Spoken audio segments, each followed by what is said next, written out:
Well, hello again. We're about ready to go forth into a new movie, and this will be the Fourth Amendment. The Fourth Amendment uh, has many protections, most of which reflect of if you are being investigated for committing a crime. Really, the Fourth through the Eighth Amendments all deal with your rights, whether you are being investigated, accused, on trial for, or convicted of breaking the law.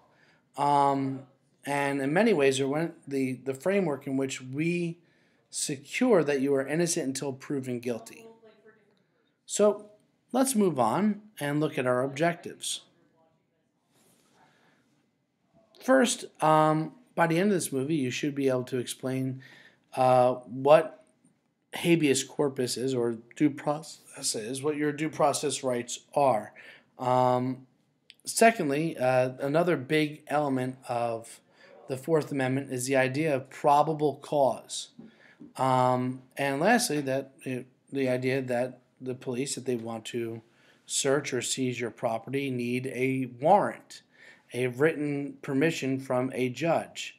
Furthermore, I want you to be able to analyze how this is a check on executive power. We talked about checks and balances, and how is the right of us to be protected by a warrant that is issued by a judge, a way that we check the police or the executive branch's power. Lastly, I want you to reflect on, well, how do due process rights affect you as a student, as a person living in 2015, and really in the digital world that we're submerged in? How much rights of privacy, how much rights of property do you have with your digital information? So let's move on, and let's look at the Fourth Amendment. First off, this is one of the amendments that is made overall to protect our rights of natural justice. Our rights that if our government wants to try to put us in jail, if the government wants to try to take your freedom, to deny you your liberties. If you are convicted of a crime, the government gets a lot of power. We don't want that power to be given lightly. So we put a great deal of restrictions on that, and we want to make sure that our rights as citizens, our natural justice rights, are protected.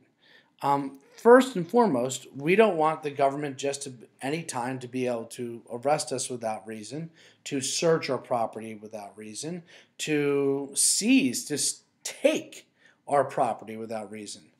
In order for these things to happen, the government needs fair and probable cause to inspect your property, to confiscate it, or to arrest you. You're probably saying to yourself, what the heck does probable cause mean?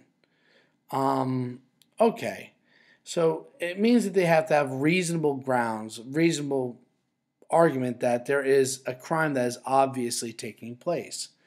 For example, if a policeman's walking down the street and sees a person run out, covered with red liquid, wielding a chainsaw, and run back in their house, they don't have to wait for a warrant to go and investigate it.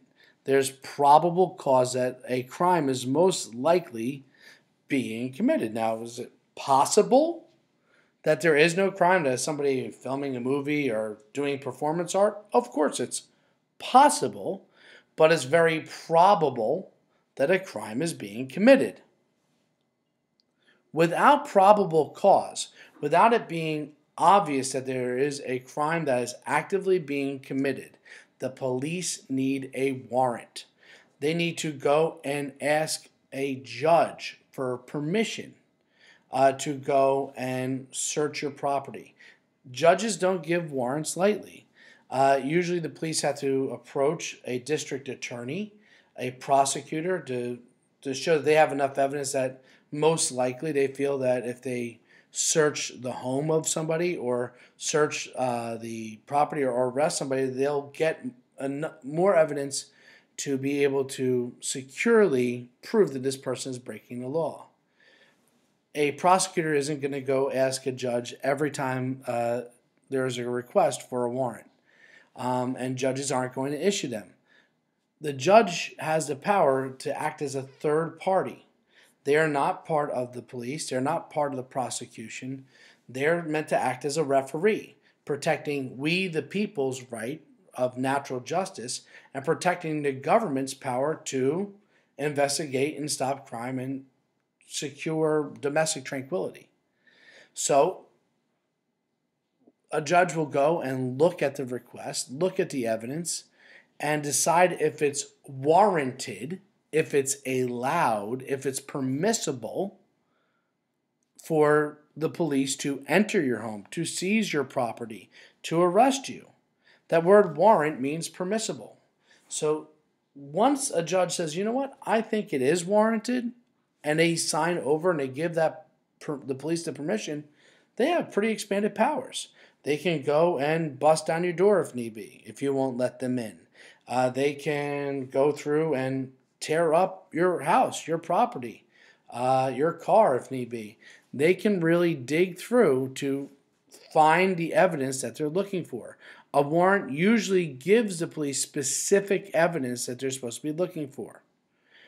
Once again, this is a way that we put a check on the executive branch. It would be a scary world if at any time the police or a government agent could just kick down your door and go and look through your materials, look through your stuff, or if every day you could have your property searched or seized. We know that during the American Revolution with the Townsend Acts, that this is something that our founders had to deal with. That is a violation of our rights of privacy or our rights of security.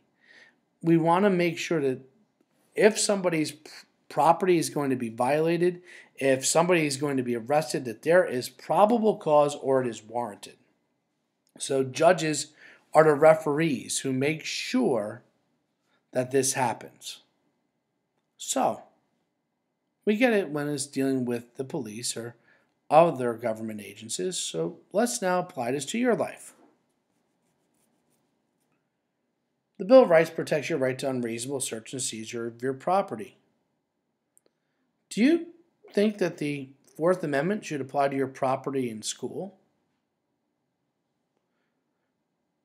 Even more so, this isn't written here, but to your digital property in the school. What you type, or outside of school, what you type on the internet, what you type on your social media pages.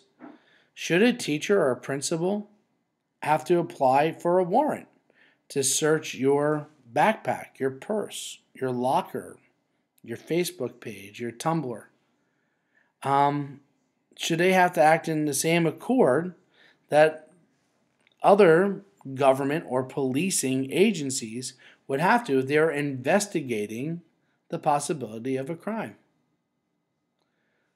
Let me know what you think. Write out an argument for one way or the other, and we'll talk about it in class. And until then, go forth and be merry.